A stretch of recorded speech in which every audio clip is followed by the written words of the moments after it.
படிக்கிறதுக்கு இவ்வளவு செலவு பண்ணி படிக்க வைக்கிற, டக்குனு கல்யாணத்தை பண்ணி விடு. நான் ஈரோடு மாவட்டத்துல ஒரு கிராமத்துல வளர்ந்த பொண்ணு.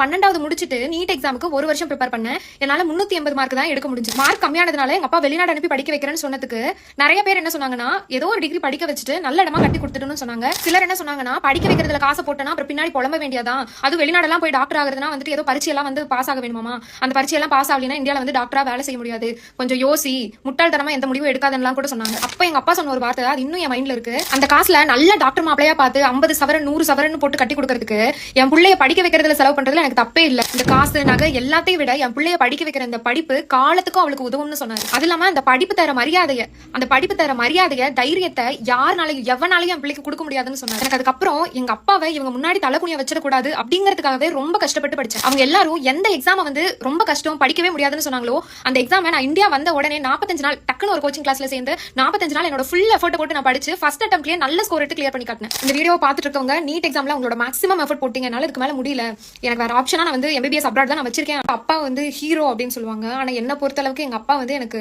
கடவுள் மாதிரி.